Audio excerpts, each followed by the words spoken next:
breve introducción. Es administradora financiera, contadora pública, especialista en gerencia y estratégica de la Universidad de La Sabana.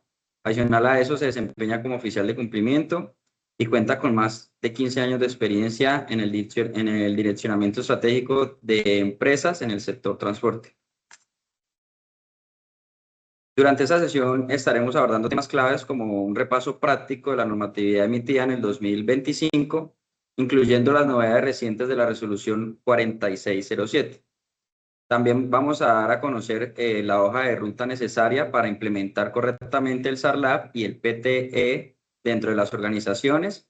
Y de paso vamos a revisar algunos de los errores más comunes que las empresas pues están como tal posibles a cometer, ¿cierto? Bueno, sin dar más preámbulo, pues le damos la bienvenida a nuestra experta invitada, Yadira Gutiérrez. Adelante, Yadira. Hola, muy buenas tardes. Quiero confirmar que me escuchan bien y que están viendo en este momento la presentación que tengo en pantalla. ¿Me confirman, por favor?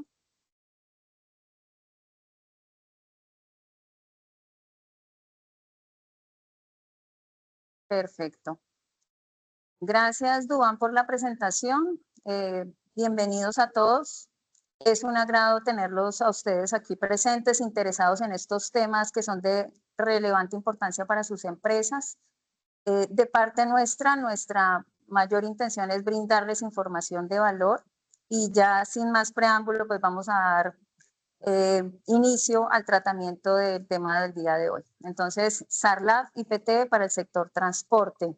Tengamos en cuenta como primera medida que todas las empresas que están vigiladas por la superintendencia, digamos que se engloban en este universo del sector transporte, básicamente hace referencia a todas las empresas que están habilitadas para el transporte de pasajeros, de carga, mixto, multimodal, por cable, en sus diferentes modalidades de prestación, fluvial, aérea, marítima, terrestre.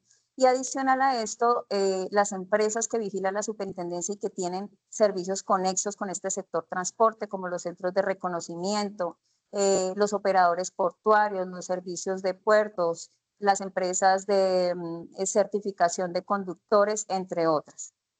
Entonces, primer punto, entender esta dinámica que tiene la aplicabilidad de la normativa y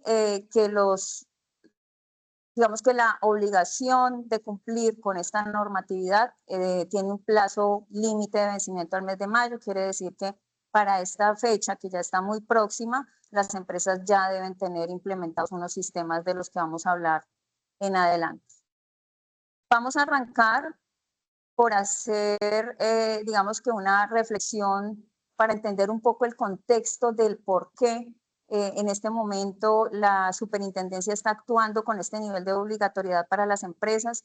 Entonces, parte de ese contexto, que es un universo muy grande, tenemos como conclusiones de la última evaluación nacional de riesgos, bajo informe de la UIAF, resultados de calificación del país frente al desempeño en el control del lavado de activos con un riesgo entre medio y alto, la financiación del terrorismo con un riesgo calificado como medio y la financiación de la proliferación de armas de destrucción masiva también calificado como medio. Por su parte, el índice de percepción de la corrupción en el país tiene también un comportamiento crítico que ha preocupado al país, teniendo en cuenta que en el año 2023 obtuvo una calificación de 40 puntos, puesto 87 entre 180.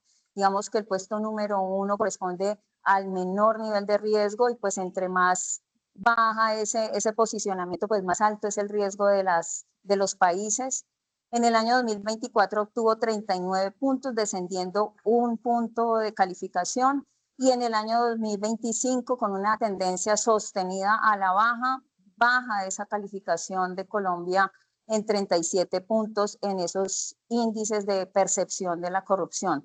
Dos elementos bastante importantes que preocupan al país porque las implicaciones que tienen este ranqueamiento del país en las calificaciones de riesgo implican problemas económicos, segregaciones regionales, dificultades para obtener financiación a nivel internacional, bajas en la inversión del país. Las empresas que hacen este tipo de análisis antes de tomar decisiones de inversión, pues digamos que básicamente la categorizan como una región de riesgo en donde se piensa 2 veces para invertir. Eso como un resumen pequeño de todas las implicaciones que puede llegar a tener ese mal desempeño o regular desempeño del país en términos de lavado de activos, financiación del terrorismo y corrupción. Ser permeada por el lavado de activos, financiación del terrorismo, por actos de corrupción, implica para una empresa riesgos críticos, viene desde sanciones penales, administrativas, multas millonarias, pérdidas de la reputación, bloqueo financiero. Cuando una empresa o una persona es incluida en las listas restrictivas, el bloqueo financiero es total, se acaba prácticamente su vida financiera. Extinción de dominio, una implicación muy grave que trae entrar en estas actividades, sea voluntaria o involuntariamente, por exposición directa o por contagio, que eso lo vamos a ir hablando, hace que la empresa se vea expuesta a temas como la extinción de dominio, que es digamos que un castigo bastante grande que reciben las empresas y que hay que tener en cuenta que para la extinción de dominio ni siquiera se necesita de que haya ya una pena juzgada. La pérdida de los socios comerciales. Nuestros clientes no van a trabajar con empresas que estén implicadas en estos temas ilícitos y todas las demás, digamos, implicaciones a nivel operativo, contable, que puede llegar a tener una empresa. Las principales sanciones que pueden tener las empresas que no implementen los sistemas por parte de la superintendencia, pues vienen multas que pueden llegar hasta los 2.000 salarios mínimos, también la cancelación o suspensión de la habilitación, es decir, queda, digamos, que maniatada la compañía para operar. Y obviamente todo lo que implica el riesgo reputacional, como les decía anteriormente, la banca cierra puertas, los clientes cierran puertas, los proveedores igualmente. Y para finalizar esta pequeña introducción de reflexión, simplemente les traigo imágenes que no necesitan muchas palabras para hablar. Tenemos historial en nuestro país de muchas empresas que han terminado implicadas en estas sanciones, involucradas en listas. Hablamos de empresas y de personas, teniendo casos como Droga La Rebaja con el cartel de Cali, lo mismo que el equipo deportivo de la América de Cali, la empresa que comercializa los perfumes de marca La Riviera. Tenemos a nuestro presidente actual, al ministro, involucrados en listas con totales restricciones a nivel financiero, y el caso más reciente y sonado en estos recientes días, el de Lili Pink. Eso como pequeños ejemplos, digamos que en cada sector los hay. Hay empresas que pues no suenan tanto porque no son tan reconocidas, pero el ejercicio de sanciones permanentes. Entonces, esto a manera de reflexión para que lo tengamos presente. Entrando ya un poco más en materia de nuestro tema del día de hoy, vamos a hacer un pequeño recuento por la línea de tiempo con la normativa que ha aplicado en términos básicamente de SARLAF para el sector transporte y a partir del 2025 pues ya SARLAF y PTE. Entonces, si se dan cuenta en nuestra diapositiva, estamos viendo que desde el 2011 hay regulaciones frente a la prevención del lavado de activos y financiación del terrorismo. Esto inició con una obligación puntual para las empresas de transporte de carga. En el año 2012, mediante la circular externa 006, se empezó a hablar de los términos de debida diligencia. Entonces, pues digamos que el término de debida diligencia no es nuevo, por lo menos para las empresas del transporte de carga. En el año 2013 la circular 040 trajo funciones para el oficial de cumplimiento, una figura que pues desde sus inicios se creó. Y ya en el año 2016 nace la resolución 74854 con el CIPLAF como sistema de prevención del lavado de activos obligatorio para las empresas de transporte de carga. Entonces, entre el 2011 y el 2025, por lo menos a las empresas de transporte de carga, estos temas le fueron familiares. ¿Y qué pasó en el 2025? Digamos que pues frente a todas estas antecedentes y muchísimos más que hay en el contexto nacional del manejo de los riesgos de lavado de activos, financiación del terrorismo, pues se hace necesario empezar a tomar medidas mucho más drásticas en torno a los controles y extenderlas a lo largo y ancho de todas las empresas. En marzo del 2025 nace la resolución 2328, que básicamente nos habla de la implementación del SARLAC para todas las empresas vigiladas por la superintendencia. Entonces ahí es donde se engloba ese universo del que hablábamos al inicio. Con un plazo máximo de implementación a noviembre del 2025. En septiembre sale la resolución 14673 con una obligación adicional para las empresas, que es la implementación del programa de transparencia y ética empresarial como medio para combatir la corrupción y el soborno. En noviembre del 2025, la resolución 16615 extiende los plazos para el SARLAF y prácticamente con esta extensión de plazos compaginan los vencimientos tanto para PTE como para SARLAF en el mes de mayo del 2026, o sea, ya estamos a puertas de ese vencimiento, 6 de mayo SARLAF, 18 de mayo PTE. Y viene una resolución recién expedida en este mes de abril, la 4607, que trae unos cambios a esta normativa específicamente en el tema del SARLAF. Entonces, a raíz de concertaciones con mesas de trabajo, algunos involucrados en este ejercicio del SARLAF pues levantaron la mano, se expusieron algunas necesidades o de ampliar requisitos o de disminuir algunos, y con eso nació la 4607. Esta norma vamos a hacer un poco de énfasis porque está reciente, porque las empresas tienen bastantes dudas respecto a los lineamientos que dan estas normas.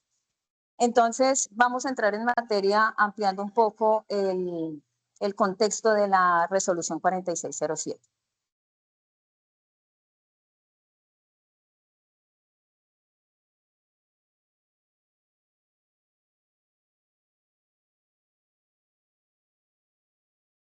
Bueno, vamos a explicar un poco en detalle porque trae bastantes aspectos importantes y significativos. Lo vamos a hablar a medida de los artículos que trae esta norma. En el artículo 1 viene un tema de conceptos de cliente. Digamos que estos conceptos se incluyen porque son la base para las demás modificaciones que tiene la norma. ¿Sí? Entonces nos dan concepto del cliente, del usuario del servicio de público de pasajeros, diferenciándolo un poco del cliente, eso lo vamos a ver en el artículo 5. Nos trae conceptos sobre el oficial de cumplimiento suplente como una nueva figura que nace en complemento al oficial de cumplimiento que inicialmente era solamente el principal. Nos trae el concepto de régimen de medidas mínimas o régimen de medidas simplificadas que se trata en el artículo 7, y concepto de ingresos totales y unidad de valor básico, que la vamos a ver en el artículo 2. El artículo 2 de qué nos habla, de quiénes están obligados a implementar el SARLAF, y aquí viene el primer cambio grande porque digamos que dándole un poco de aterrizaje a la obligatoriedad y ante la petición de que hay empresas relativamente pequeñas que por su infraestructura y capacidades no digamos que no dan para cumplir un sistema tan robusto como el que estaba determinado en la resolución 2328, se determina una diferenciación de régimen, es decir, vamos a hablarlo, digamos que en términos del SARLAF pleno, que es el SARLAF que se va a implementar con la 2328, y el régimen de medidas simplificadas que va a aplicar con ciertas condiciones que explicamos más adelante. Entonces, ¿qué nos dice ahorita esta norma? Que las empresas obligadas a implementación del SARLAF serán aquellas que para el cierre fiscal del año inmediatamente anterior hayan cumplido con un total de ingresos equivalente a 142.206.50 unidades de valor básico. Aquí tenemos dos conceptos. Uno, los ingresos totales. Ya ha habido las dudas en las empresas de transporte frente al ingreso total porque pues tenemos en cuenta sobre todo cuando la empresa terceriza flota, manejamos un concepto que se llama ingreso recibido para terceros. La duda que en algún momento ha surgido es, venga, ¿cómo contabilizo yo eso o cómo saco yo ese nivel de ingreso? Tengámoslo presente. Desde la parte contable, el ingreso recibido para terceros se depura antes de emitir los estados de resultados, y los ingresos que se reflejan en el estado de resultados ya trae esta depuración. ¿Qué se debe hacer para medir esta obligatoriedad? Tomar los ingresos que ya vienen depurados en el estado de resultados, y aquí hablan de ingresos totales, entonces son esos ingresos operacionales, ingresos financieros, ingresos no operacionales. La suma de los ingresos que se reflejan en el estado de resultados es la que tomamos y vamos a dividir en esa unidad de valor básico, que es una unidad monetaria que viene determinada desde el año 2023 mediante una resolución que se maneja desde el Ministerio de Hacienda y que año tras año se emite su actualización dando un valor aplicable para el año en curso. Entonces en enero se emite esta resolución y durante el año se maneja el valor que determina el Ministerio de Hacienda. Para el año 2026 la unidad de valor básico es de 12.110 pesos. Entonces, ¿cuál es el ejercicio? Tomar los ingresos totales que se reflejan en su estado de resultados, dividirlo entre 12.110 para efectos de este año, y si esa cifra nos da igual o superior a 142.206.50 unidades de valor básico, aplican, digamos que aplican para la empresa la implementación del SARLAP pleno, es decir, basado en los conceptos de la resolución 2328 y complementados con algunos términos que trae esta nueva norma.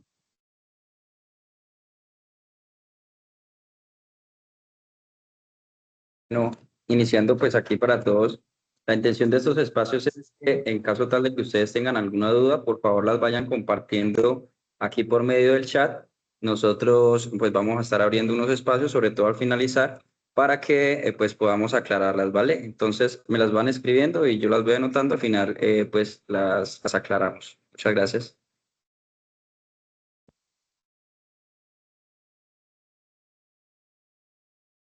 Perfecto. Seguimos con el artículo 3. El artículo 3 nos habla del perfil del oficial de cumplimiento y aquí es donde viene esa figura del perfil del oficial de cumplimiento suplente, como esa adición que trae esta norma en la implementación del SARLAP. Están obligadas a implementar SARLAP pleno, tendrán que tener oficial de cumplimiento principal y suplente, los dos cumpliendo con el mismo perfil, que en la 2328 nos estipula temas de formación, experiencia, entonces viene el curso de la UIAP, un diplomado mínimo de 90 horas, y en esta norma se complementa con estos aspectos relevantes. Uno, la certificación de idoneidad de la competencia. Ojo a todos los que somos oficiales de cumplimiento, bajo esta norma entramos en obligación de certificarnos o de certificar nuestra competencia a través de un organismo que esté debidamente acreditado por la ONAC. Nosotros ya hemos hecho las investigaciones al respecto. A la fecha, aún dentro de lo que hemos podido corroborar, no hay una empresa en Colombia que tenga esa acreditación. Entonces van a entrar estos organismos en ese ejercicio de acreditarse para así mismo poder emitir esas certificaciones a los oficiales de cumplimiento. Entonces, ¿qué hay que hacer? Pues por un lado esperar a que haya esa oferta, ¿sí? Y tan pronto conozcamos de la oferta de organismos de certificación de personas que hayan obtenido esa acreditación para certificar oficiales de cumplimiento para el SARLAF, esto es muy específico, hacemos ese proceso de acreditación. Entonces, ¿qué recomendación importante hay? La ONAC maneja una página web en donde podemos entrar a consultar si el organismo que nos está ofreciendo esa certificación está debidamente avalado. Ojo con eso porque pues en torno a todo esto pueden llegar a haber estafas, entonces lo importante y la recomendación es que lo hagamos a través de la página de la ONAC. Se está calculando que en este término que también da la norma de más o menos 6 meses ya hayan organismos certificados o acreditados que a su vez nos puedan hacer ese ejercicio de certificación de competencias. La norma también aquí nos hace una aclaración que resultaba bastante confusa en la 2328 para los oficiales de cumplimiento independientes y era que en la 2328 nos hablaba de, por ejemplo, para las empresas de transporte especial podíamos ser oficiales de cumplimiento hasta en 10 empresas, para las otras empresas no había lugar sino a tener 5 empresas como oficial de cumplimiento, entonces eso resultaba una mezcla bastante rara para el oficial de cumplimiento. Lo que hace esta norma es taxativamente decir hasta 10 empresas vigiladas. Es decir, que como oficiales de cumplimiento independientes podemos prestar servicio para 10 empresas máximo. ¿Cuáles son los plazos que nos dan para estos cambios que nos traen este artículo? 6 meses contados a partir de la fecha, lo que quiere decir que para octubre estaríamos obligados a tener esa acreditación o esa certificación por organismo acreditado por la ONAC. Y lo mismo, el plazo de nombramiento para el oficial de cumplimiento suplente será de esos 6 meses también. O sea, para octubre ya las empresas tendrán que hacer la inscripción en el CIREL de su oficial de cumplimiento suplente. ¿Cuál es la recomendación, el tip que les damos en este sentido? Aprovechen a su oficial de cumplimiento principal, determinen o perfilen dentro de su organización a una persona que pueda ser ese oficial de cumplimiento suplente y pónganlo a trabajar y a formarse o a tener ese acompañamiento por parte del oficial de cumplimiento principal para que obtenga en estos 6 meses esa experiencia que nos trae el perfil, para que aprenda del sistema, para que tenga el tiempo de hacer el curso de la UIAF y el diplomado de mínimo 90 horas que se debe hacer, y para hacer ese proceso de acreditación que también va a aplicarle a él, cosa de que para el mes de octubre pues tengamos preparada a esa persona dentro de nuestras compañías. El artículo 4 pues nos habla del revisor fiscal, digamos que pues no es muy diferente a lo que traía ya la resolución 2328, hace énfasis en que él debe registrarse y hacer el reporte de las operaciones sospechosas que detecte en su ejercicio, digamos así, de auditoría. Todos sabemos que la revisoría fiscal tiene como cierto nivel de inspección y supervisión en las empresas, y en ese ejercicio puede llegar a detectar operaciones sospechosas, actividades inusuales, y está en la obligación de reportarlas directamente, registrado en el CIREL y haciendo, digamos que, todo el debido reporte. El artículo 5 nos habla de la debida diligencia, y aquí básicamente lo que hace es ese tema de exclusión del usuario del servicio público de transporte de su categorización como cliente. ¿Qué pasó? En la resolución 2328 pues se hablaba de un universo llamado clientes y no segregaba ningún tipo de usuario. ¿Qué pasa en el transporte público? Pues calculemos, por ejemplo, Transmilenio, ¿sí? ¿Qué pasa? ¿Qué haría Transmilenio para hacerle una debida diligencia a sus clientes cuando es un proceso dispendioso, con una serie de requisitos que hay que llenar para hacer esa debida diligencia? Por esta razón, lo que hacen es determinar que los usuarios del servicio de transporte público de pasajeros no se categorizan como clientes, sino estamos las empresas obligadas a hacerle todo ese proceso de debida diligencia.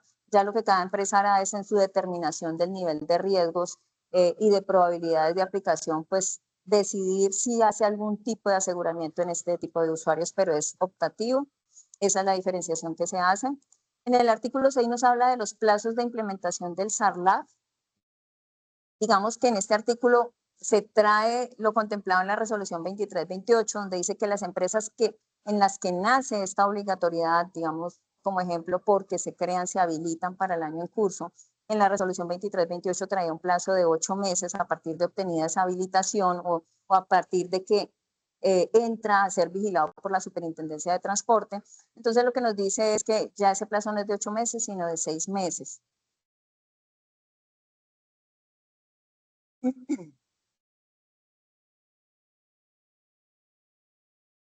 Finalmente, perdón,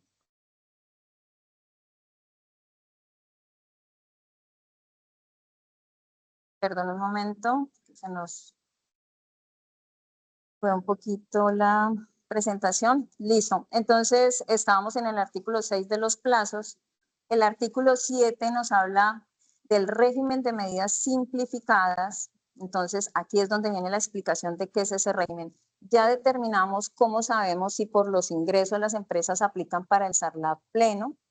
Entonces, las que estén por debajo de ese ingreso de los 142.206, en este caso que tengan ingresos iguales o inferiores a 142.206.49 VBs, les aplica entonces, digamos que hacer esa transición al régimen de medidas mínimas. Entonces, nos da unas características básicas del régimen de medidas mínimas. ¿Qué hace esto? Digamos que bajar un poco ese nivel de requisitos que aplican en la 2328 para que las empresas lo puedan manejar, digamos, de una mejor forma, teniendo en cuenta sus capacidades. Sin embargo, tiene unos requisitos inmersos que hay que tener en cuenta, que no son tan básicos, que tienen un trasfondo y hay que conocer muy bien cómo los voy a llevar a cabo.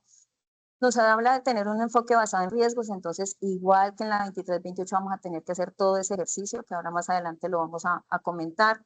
Va a tener que tener políticas de administración del lavado de activos, financiación del terrorismo y proliferación de armas. Va a tener que tener, digamos que aquí ya no la obliga a tener oficial de cumplimiento y dice que el representante legal podrá hacer las veces de ese oficial de cumplimiento y que le exigen simplemente tener el curso que hay ante la UIAF. Tiene que tener estrategias de divulgación y capacitación, tiene que aplicar la debida diligencia, tiene que tener una estructura documental del SARLAF, más adelante también vamos a ver por qué es importante el tema documental, tiene que tener el manual de procedimientos y registrarse ante el CIREL para hacer los debidos reportes y atender los requerimientos. Digamos que uno diría que ese es digamos que un tema mínimo, como lo dice su nombre. Más adelante vamos a entender un poco que aunque es mínimo, implica también varias estructuras, varios análisis y la determinación de una estructura que nos permita maniobrar en estos aspectos. Tengamos en cuenta una cosa, y devolvámonos a esa reflexión que hicimos al inicio. Independientemente de que yo sea una empresa pequeña o una empresa grande, que me aplique SARLAF pleno o me aplique medidas simplificadas, lo importante es saber que como empresa lo que están buscando estas normas es blindarnos, que tengamos acciones de blindaje frente al lavado de activos y financiación del terrorismo, porque tanto pequeñas como grandes pueden resultar inmersas en estos riesgos. Entonces, la invitación y una recomendación muy clave es no regirnos a que simplemente son estos puntos, sino ver el contexto de cada uno de esos puntos y las implicaciones que puede tener nuestra empresa ante la materialización como tal de uno de esos riesgos. En el artículo también habla de los plazos y vuelve aquí a hablar de las empresas que adquieren la obligación, es decir, y estoy haciendo este énfasis ahorita en el artículo 8, lo vamos a entender, para las empresas que adquieren la obligación por habilitación, por creación, porque entran en supervisión de la superintendencia, el plazo también se estipula en 6 meses para aplicar ese régimen de medidas mínimas. Digamos que sí, quienes adquieren la obligación, les determina 6 meses y a los que aplique cambio de régimen, y aquí también hay que tenerlo muy claro. Entonces, estamos hablando de empresas que adquieren esa obligación o esa supervisión por parte de la superintendencia recién adquirida, por decirlo de alguna manera, tienen ese plazo de 6 meses a partir de que le otorguen su habilitación o que inicie esa inspección y vigilancia. A las que aplica el cambio de régimen, ¿por qué? Porque en el año siguiente resulta que los ingresos disminuyeron y esto implica una disminución también de los requisitos y quedan por debajo del umbral. Digamos que estábamos en el año 1 con SARLAF y en el año 2 por disminución de los ingresos aplica régimen de medidas simplificadas. Les dan 3 meses a partir del cierre fiscal para adaptar su sistema a ese régimen de medidas simplificadas. Y ahí viene esa aclaración con el artículo 8 en donde habla de la transición y ese prácticamente es el que le aplica a las empresas que ya veníamos obligadas desde el año 2025, son conceptos distintos. Esa transición y la pregunta del millón que ha hecho la gente, ¿cuánto tiempo tengo? Si yo venía obligado con la resolución 2328 a tener SARLAF y ahorita pues me cambia la condición y me disminuyo, digamos, a aplicar régimen de medidas mínimas que dice la norma, los que están en transición les aplica el 6 de mayo el término límite, es decir, no hay extensiones. Digamos que la razón es muy clara. ¿Qué sucede? Pues que si traemos SARLAF y traemos un sistema mucho más robusto, pues irnos a lo mínimo es casi que eliminar unos elementos y dejar algunos que están ya implementados. ¿Sí? Entonces, eso es lo que tenemos que entender y no confundirnos con esos últimos 3, digamos, artículos que hacen un poquito o digamos que al tratar de entenderlos nos dan un poquito de confusión. Entonces, tengamos en cuenta que si nuestra empresa desde el año pasado empezó con la obligación del SARLAF, ahorita simplemente tiene que aplicar ese régimen de medidas mínimas y los plazos los siguen dando para el 6 de mayo. Cuando habla en ese artículo anterior que después del cierre fiscal 3 meses es cuando, por ejemplo, para el año 2027 haya disminución de los ingresos, cerramos y a marzo del 2027 tendríamos ya entonces que tener el régimen de medidas simplificadas.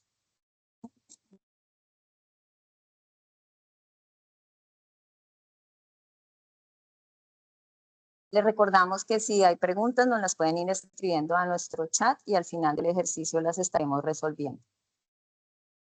Punto siguiente de nuestra promesa de valor en esta información era hablarles de la ruta de implementación tanto para el SARLAF como el PTE. Y aquí pues digamos que vamos a tocar esos aspectos clave, más a manera de tips y de recomendaciones y pues digamos que hacer un pequeño repaso entre lo que nos piden estas dos normas. Entonces tengamos presente que las normas, tanto la 2328 como la 14674, determinan unas etapas, yo los llamaría unos elementos porque el uno no es condición del otro, unos elementos básicos que deben tener esos sistemas, tanto el SARLAF como el PTE. Entonces son comunes para las dos, todos en su contexto son, digamos, que determinados en las dos normas. Y aquí pues lo que vamos a entrar a ver es que, digamos que las empresas tendrán que implementar su sistema y su programa cumpliendo estas etapas y hay que tener en cuenta unos elementos básicos. Entonces, los dos sistemas deben gestarse con un enfoque basado en riesgos. ¿Esto qué implica? Pues que hagamos un análisis de contexto, que determinemos una metodología de análisis de riesgos. Hay normas base, por ejemplo, la ISO 31000, pero digamos que la primera recomendación en este sentido, ¿cuál es? Aterrice la metodología a su empresa. Viene un concepto importante que se llama apetito del riesgo.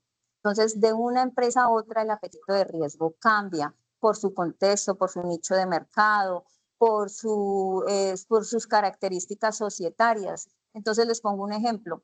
Si para una empresa es clarísimo que no va a aceptar que hayan familiares trabajando dentro de la misma porque para ella esto es considerado un riesgo, para otras empresas sencillamente no. Dice, bueno, aquí pueden trabajar parejas de esposos, familiares X, pero vamos a sentar unas normas para que ese manejo de esa familiaridad pues no nos vaya a afectar y seguimos adelante. Entonces, vean, ahí ya hay dos diferentes apetitos del riesgo. Esto como un simple ejemplo, este ejercicio de la metodología y de hacer la evaluación y valoración de los riesgos, pues es bastante amplio, tiene muchísimo material, pero básicamente la información es esa. Establezca una metodología propia, tome elementos, obviamente, de las normas base, pero determine a nivel interno cuáles son los riesgos que usted puede llegar a tolerar como compañía y en qué niveles, ¿sí? Obviamente sin transgredir la parte legal.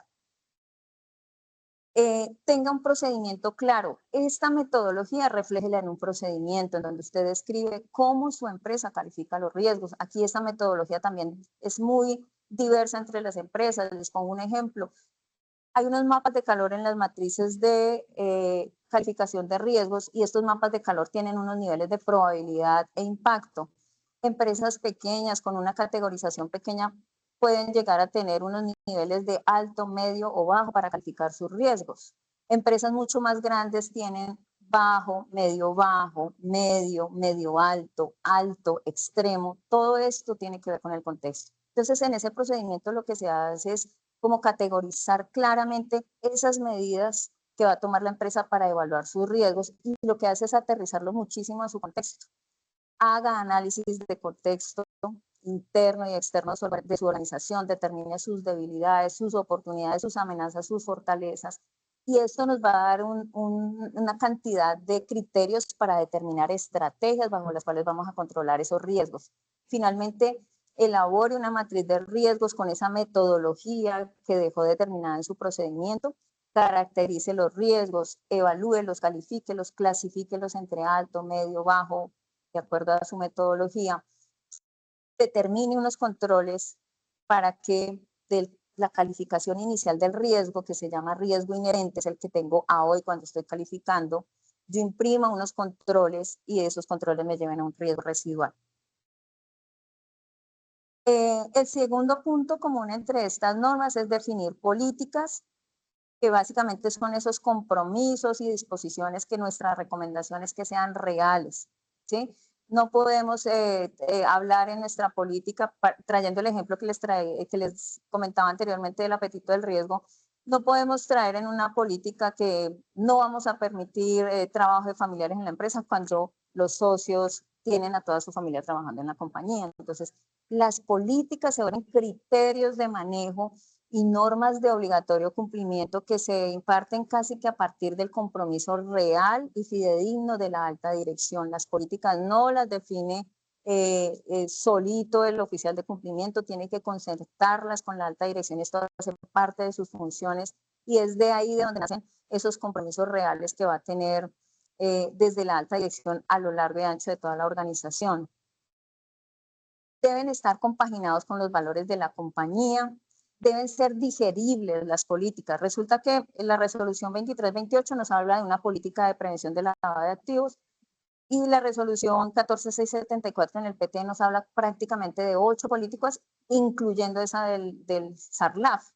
Entonces, ¿con qué se encuentra uno? Con documentos extensos, como la norma dice que allí deben incluirse los procedimientos, entonces todo se mete en unos documentos, a veces son 8 o 9 políticas demasiado extensas que pues no se vuelven digeribles para la compañía. TIP, hágalas digeribles, evalúe la posibilidad de integrarlas, que esto es válido, y trabaje de manera tal que su sistema empiece a entrar desde un tema básico, sencillo, para que su gente lo entienda y lo pueda interiorizar y aplicar y cumplir además. Los dos sistemas nos obligan también a elaborar un código de ética, ¿sí? Entonces construyamos la línea base de ese código de ética basado en los valores de la compañía. Aquí nace la importancia de la declaración real y fidedigna de los valores, lo que estamos dispuestos como compañía a cumplir en nuestros actos y nuestro comportamiento. Nos habla de una estructura organizacional, la norma básicamente nos habla de las funciones del oficial, de la junta, del representante legal y del revisor fiscal, pero esto va muchísimo más allá. ¿Qué pasa? Primero, a nivel de estructura, usted tiene que tener claro que su oficial de cumplimiento va a depender exclusivamente de la junta directiva. Entonces, casi que en la estructura de un organigrama habría junta directiva, oficial de cumplimiento y muchas veces está el revisor fiscal. Aquí hago un paréntesis y es que el oficial de cumplimiento tiene, digamos que responsabilidad legal, algo similar a lo que tienen los revisores fiscales y por eso da fe, ¿sí? Y da cierta fe pública frente al cumplimiento legal y por eso tiene que tener este carácter de independencia y autoridad. Y adicional a esto, tengamos en cuenta que cuando hacemos ese ejercicio de estructura, lo que vamos a hacer es una división de funciones y responsabilidades a lo largo y ancho de la organización. Considero que no hay una sola persona dentro de nuestra organización que no vaya a tener responsabilidades frente a la prevención del lavado de activos, financiación del terrorismo, corrupción y soborno. Y por lo tanto tenemos que revisar ese manual de funciones de toda la gente y de qué manera los voy a involucrar y a obligar a cumplir estos lineamientos. Incluso, digamos que de manera práctica y atendiendo el tema laboral, es importante que revisemos incluso nuestro reglamento interno de trabajo. Un ejemplo clarísimo. En el reglamento interno de trabajo nosotros hablamos de las condiciones de ingreso que revisamos para vincular a una persona, ¿sí? En esas condiciones de ingreso, si nosotros dejamos la debida diligencia, por ejemplo, como una condición más, estamos ampliando el margen de maniobra que tenemos para actuar sobre la información de los empleados y sobre las decisiones que tomemos a partir de la debida diligencia. Eso es un ejemplo nomás.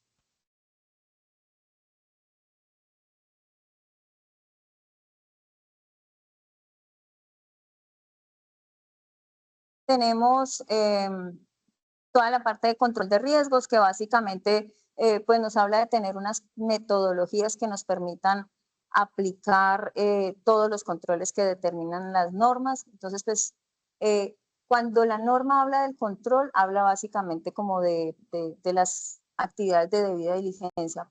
Pero, ¿qué pasa? Yendo a esa caracterización de riesgos y habiendo hecho un buen ejercicio de análisis, lo que terminamos entendiendo es que una gran parte de los procesos de nuestra organización tienen que tener esos controles enfocados al SARLAP y al PTE. Y les pongo un ejemplo. Tenemos un área de vinculación de talento humano, tenemos un área de vinculación de proveedores, de clientes, y las empresas que, por ejemplo, cuentan con estructura de procesos y procedimientos, tienen procedimientos determinados para eso. No nos limitaríamos solamente a tener procesos de debida diligencia, sino que también tendríamos que entrar a revisar toda esa estructura de procesos y procedimientos dentro de nuestra organización para que en cada una de esas actividades podamos tener controles. Tiene la parte de procedimientos y aquí la norma habla específicamente de la debida diligencia, y en el PT, digamos que en la parte de políticas mencionan, por ejemplo, tener procedimientos específicos para la protección al denunciante y para el manejo de conflictos de interés. Entonces, pues, además de esos, digamos que se tenga un sistema totalmente estructurado que permita pues, tener mucho más control, pero además a través de la determinación de controles en todos los procedimientos, lo que logramos es segregar la responsabilidad, no una delegación, digamos, indebida, sino que se trata de que el control de los elementos de riesgo se hagan a partir de todos los líderes de proceso. Las actividades de monitoreo en concordancia con esos temas que vengo hablando de procedimientos y estructura, pues digamos que aquí la recomendación más grande es que esa tarea no debe quedar solamente en manos del oficial de cumplimiento. Y devolvámonos, por ejemplo, al tema de talento humano. El oficial de cumplimiento no está en el día a día de talento humano, y en la selección y contratación de personal, el responsable será quien haga esa debida diligencia inicial, estándar, que llamamos, que es la debida diligencia mínima, y luego viene la debida diligencia intensificada. ¿Cuál es la recomendación en ese sentido? Delegue en los líderes de proceso la debida diligencia estándar. Diseña herramientas que permitan que esos líderes de proceso entiendan en qué consiste, la apliquen y reporten si encuentran alguna novedad. ¿Cuál es el deber ser de ese ciclo? El líder de proceso hace la debida diligencia, si encuentra alguna novedad remite al oficial de cumplimiento, y ese oficial de cumplimiento hace la debida diligencia intensificada. Entonces, ¿qué estamos haciendo ahí? Segregando todas esas actividades de monitoreo, de medición, en todos los líderes de proceso, porque esto es un engranaje que funciona en torno a la prevención y no lo hace solamente el oficial de cumplimiento. Tiene el tema de la documentación, también el requisito bajo las dos normas, conservar una documentación, contar con unos registros. Y aquí que viene, pues digamos que se trata de tener toda esa debida información y debido registro que nos va a dar el soporte de un concepto que es muy importante a la hora de que haya alguna novedad o alguna implicación de nuestra empresa, y es poder dar buena fe exenta de culpa. ¿Qué es este concepto? Dar constancia de que hice todo lo posible para conocer mi contraparte, que hice toda esa debida diligencia y que dentro de mis alcances, aplicando esa debida diligencia, no pude detectar que quizás estaba inmerso en una actividad ilícita, porque puede pasar. Pero cuando yo tengo todo este debido registro, pues digamos que puedo salirme de una manera mucho más fácil, por decirlo de alguna manera, de este problema. Diferente a cuando no guardo registros de debida diligencia, cuando no ejecuto los procedimientos mínimos que nos piden las normas, y entra una implicación de la compañía y no tengo cómo responder. Entonces, ahí es súper importante el debido registro, contar con formatos. En los casos en donde la norma dice que debe ser aprobado por X o Y línea de mando, tener la evidencia de esa aprobación. Y por último, en ese tema de los documentos, algo que no contemplan las empresas, pero que también venimos obligados desde hace tiempo, ley 1581 y demás, es el manejo de los datos.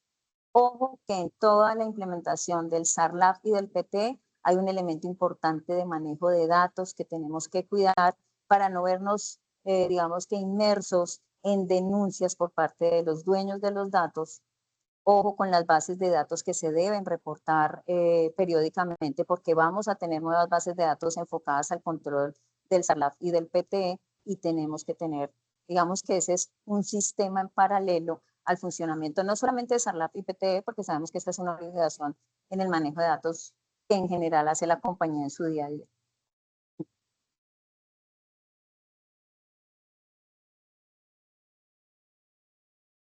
Tenemos el ejercicio de la divulgación y la capacitación, que básicamente son esas estrategias de cómo voy a divulgar mi sistema, tanto de régimen de medidas simplificadas como el pleno y el PTE, para que toda mi organización lo conozca. La norma contempla una capacitación al año. Una opinión muy personal, es totalmente insuficiente, pero pues es un requisito mínimo, ¿sí? La norma pues finalmente es un ejercicio de poner requisitos mínimos. ¿Cuál es la recomendación? Esto es un tema muy grande que no va a digerir todo el personal de su organización y mucho menos a interiorizar en una sola capacitación. ¿Qué tenemos que hacer? Un plan de capacitaciones, digamos, que sea amigable y que de alguna manera le pueda llegar a todo el personal para que finalmente se genere lo que más nos interesa en estos temas y es conciencia, compromiso y responsabilidad. Eso en cuanto al tema de divulgación y capacitación. Hay una obligación también de reporte, entonces digamos que es clarísimo a nivel de la norma que tenemos que hacer los reportes de operaciones sospechosas, la ausencia de operaciones. Digamos que ya la superintendencia irá estructurando las características de esos reportes que todavía no están estructuradas. Ellos nos van a requerir una información. De momento, pues solamente las empresas de transporte de carga siguen reportando los ROS, los AROS y el reporte de objetivos, pero entonces en su momento ya a la luz de estas normas van a estructurar. El día de ayer estuvimos en una charla con la superintendencia y básicamente allí nos botaron un dato y es que están calculando que para el mes de agosto ya tienen estructurada esa línea de información que van a tener que reportar las empresas, el primer reporte grande, y que va a cubrir mayo, junio y julio. Dicen que aproximadamente para el 10 de agosto. O sea que en los meses siguientes ya nos estarán dando líneas sobre cómo van a funcionar estos temas de reporte. ¿Qué es importante en el reporte? No solamente tenga esa obligación en su oficial de cumplimiento, en su revisor fiscal, de hacerlo a la UIAF. Diseñen líneas de reporte a la interna, ¿sí? En donde cualquier persona tenga la claridad de que puede reportar una operación sospechosa, una actividad inusual, un acto de corrupción, conflictos de interés. Por ejemplo, el conflicto de interés lo debe reportar la persona que se está vinculando a su compañía. Si me están vinculando como trabajador, yo debo hacer una declaración de conflictos de interés, pero si yo no lo declaro y existe y alguien lo evidencia, que tenga esa posibilidad de hacer ese tipo de reportes a la interna, que finalmente complementan la labor de monitoreo e inspección que hace el oficial de cumplimiento. Debemos tener un manual de sistema, en la norma lo mencionan casi al inicio, yo lo dejé casi al final, porque para mí el manual es como un ejemplo muy básico. Yo compro una tostadora de café y no sé manejarla, ¿a dónde voy? Al manual básico. Prácticamente ese es el manual de un sistema de gestión, el que le dice a cualquier persona cómo funciona ese sistema. Traiga a su manual elementos muy puntuales, claros y explicativos de cómo funciona toda esa estructura que armó con todos los elementos que mencionamos anteriormente. Y por último, yo agrego una que pues, lo mencionan, digamos, en esos compromisos de la Junta y demás. No está como tal en las etapas, pero la adiciono y es la mejora. No nos quedemos con sistemas planos, ¿sí? Hagamos trascender nuestros sistemas de manera tal que vayan robusteciéndose, volviéndose mucho más prácticos también, pero mucho más efectivos. Entonces les pongo un ejemplo. Seguramente en esta primera etapa de implementación, nuestro oficial de cumplimiento va a tener unos informes básicos que van a hablar casi que de cumplimiento y cobertura como máximo en los indicadores, porque estamos implementando, ¿sí? Hicimos una primera evaluación de riesgos y aquí salieron unos controles y es cumplir con esos controles que determinamos. Lo que pasa en años siguientes. La norma nos dice que el sistema debe ser revisado cada 2 años. Yo realmente considero que si estamos trabajando en el tema de prevención y más en este arranque donde se requiere que haya una concientización mucho más grande, hay que irlo monitoreando año tras año. Haga una evaluación final de cómo se comporta su matriz de riesgos después de haber implementado todos estos primeros controles y valore esos riesgos.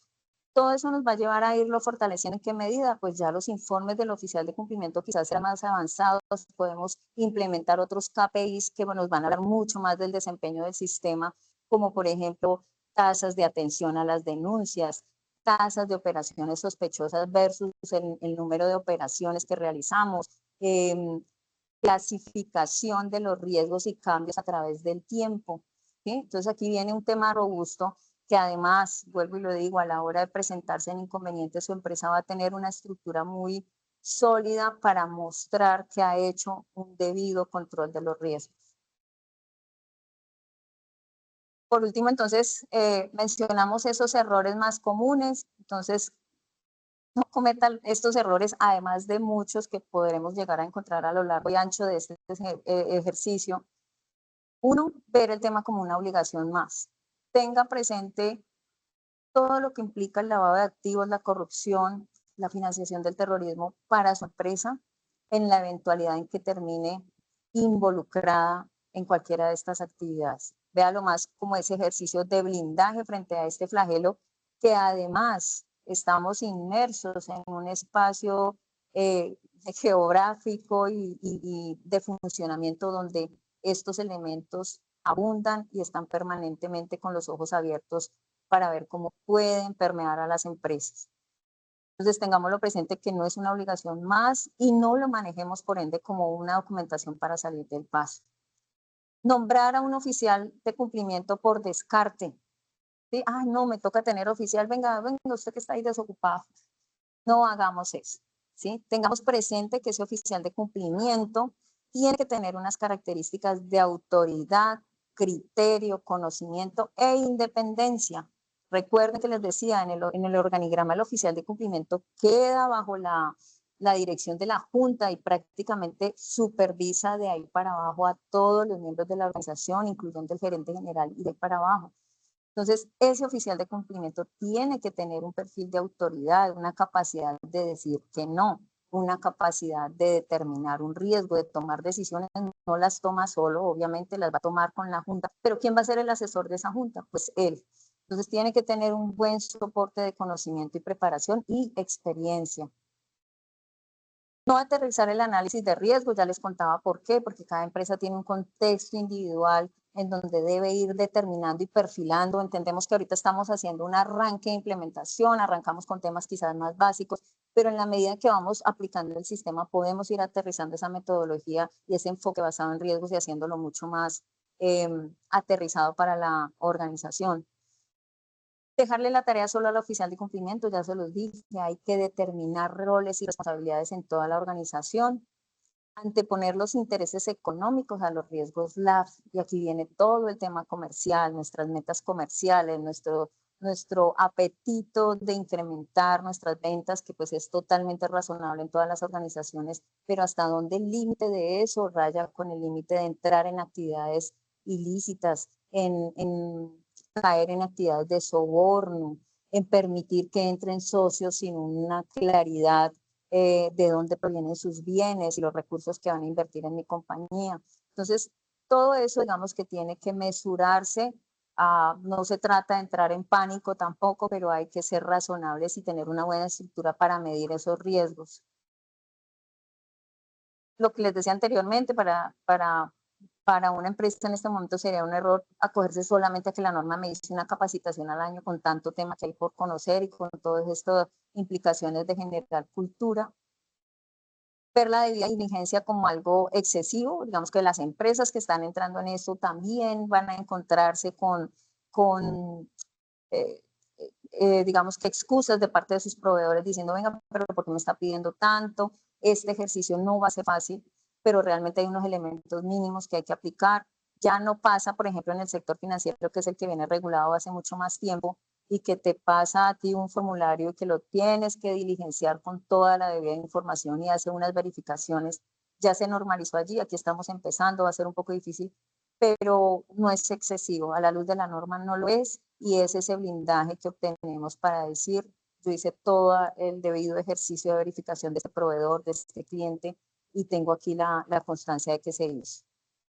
No vivir los valores organizacionales, esto a la luz del PT es totalmente claro, digamos que a veces por sistemas de gestión se declaran valores de manera básica o lo hacemos, o el representante legal o la junta le delega esto a las personas que manejan los sistemas de gestión y son quienes declaran esos valores, pero es que este es un tema de interiorización y ejemplo que viene desde la cabeza.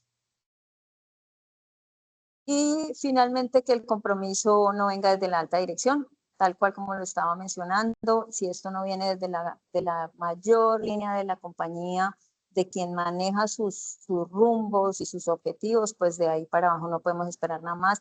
Por eso la norma de hecho lo contempla como obligaciones específicas desde la Junta y no interiorizar esto y no poderlo transmitir a manera de ejemplo, pues va a hacer que nuestros sistemas no funcionen como deberían funcionar.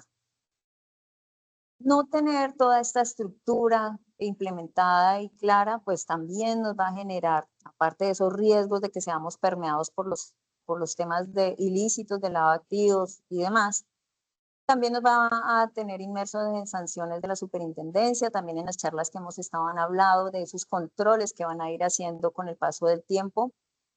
Quizás van a empezar a supervisar grupos de empresas, no sabemos cómo los van a categorizar, si vamos a coger las más grandes, al azar.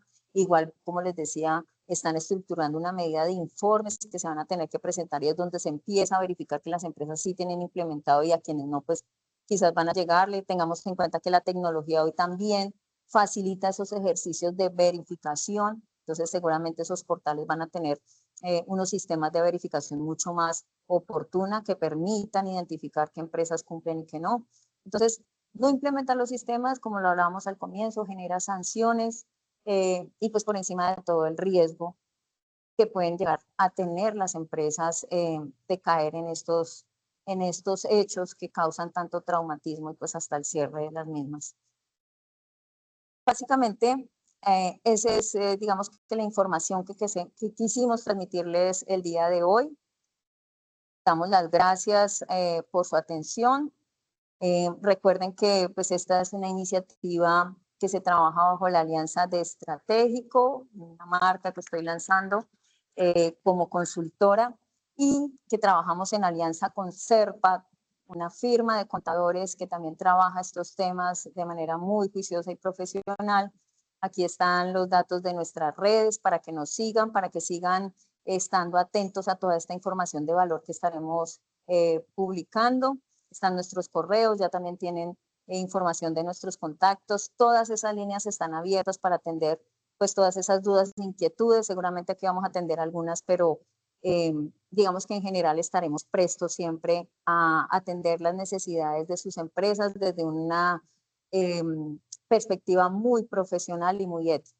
Muchas gracias. Vamos a dar paso entonces a las preguntas que nos hayan transmitido.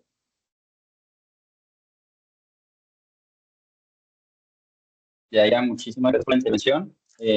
Vamos a abrir un espacio pues pequeño para las preguntas que ya nos han dejado acá en el chat. Por ahora pues pueden ir dejando las demás preguntas en caso tal de que tengan alguna adicional. Y pues vamos a iniciar con la primera, ¿vale? La señora Jenny Lorena Albarracín nos pregunta. Buenas tardes. Las empresas de aviación, ambulancias aéreas, escuelas de aviación, están obligadas a tener SARLA y PTE, señora Yaira. Efectivamente, aquí hay un tema que está vigilado por la Superintendencia de Transporte y es clara la Superintendencia y la norma al decir que son todos aquellos que están vigilados. Sí, gracias. Ahora, segunda pregunta del señor Camilo Hernández. ¿El oficial de cumplimiento principal se puede nombrar con solo el diplomado de 90 horas? No. El oficial de cumplimiento principal, recordemos que la resolución 2328 nos trae unos requisitos puntuales que debe cumplir y no solo el principal, tanto principal como suplente, los dos deben tener este nivel de cumplimiento. Entonces recordemos que debe tener el curso ante la OIAF, tiene que tener el diplomado de las 90 horas, la experiencia, digamos que comprobable en el manejo de este tipo de sistemas o en el manejo de sistemas basados en enfoque de riesgos. Tiene que contar, pues ahorita también va a ser requisito con esa acreditación de competencias en un organismo avalado por la ONAC. Debe ser una persona independiente que no haga parte del organismo administrativo de la empresa, entonces no puede pertenecer a la junta de socios, no puede ser auditor interno actualmente, no puede ser el revisor fiscal. Todos esos requisitos son los que aplican para poder determinar un oficial de cumplimiento, tanto principal como suplente. Ok, por último tenemos una pregunta de Juan Pablo Carvajal. Nos dice que ¿qué se debe tener entregado ante la Supertransporte el día 6 y 15 de mayo. Digamos que como les mencionaba, en términos del SARLAF, de momento, las empresas de transporte de carga tienen haciendo los reportes a los que ya venían obligadas desde el CIPLAF, ahorita con el SARLAF, tiene que tenerse registrado el oficial de cumplimiento. Para efectos de mayo será el principal, todavía no es necesario el suplente porque están dando los plazos de 6 meses. Y de momento prácticamente estos son los requisitos de registro mínimo que deben tener las empresas. En términos del PTE, todavía no ha habido una claridad o una profundidad en cuáles van a ser los informes. La norma sí nos dice que pues tenemos que tener reportes ante la UIAF y ante el portal de corrupción de la Presidencia de la República, pero digamos que no ha habido una ampliación al respecto. Precisamente ayer lo que nos decía la superintendencia era que estaban estructurando, tenemos que estar muy atentos a los actos administrativos que van a estar emitiendo para entender pues cuál va a ser esa línea de informes o de información como tal que se va a tener que subir adicional a la que hasta el momento digamos que está vigente. Ok, Yaira, muchísimas gracias. Pues esa sería la última pregunta. Yo creo que con eso ya finalizamos este espacio. Primero que todo, pues les agradecemos a todos los participantes, a todos los que estuvieron muy atentos, a los que nos hicieron las preguntas. Aprovechamos también pues para decirles que nos sigan en las redes sociales. Ahí les dejamos las redes también. Adicional a eso, si tienen alguna pregunta pues para ampliar el tema, también pues estamos dispuestos a solucionar y pues ayudarlos. Y pues esperamos seguir contando con este tipo de espacios pues para ampliar el conocimiento y poderlos apoyar a ustedes. No siendo más, pues les agradecemos de parte de CERPAP y de Estratégico y nos vemos en una próxima. Muchas gracias.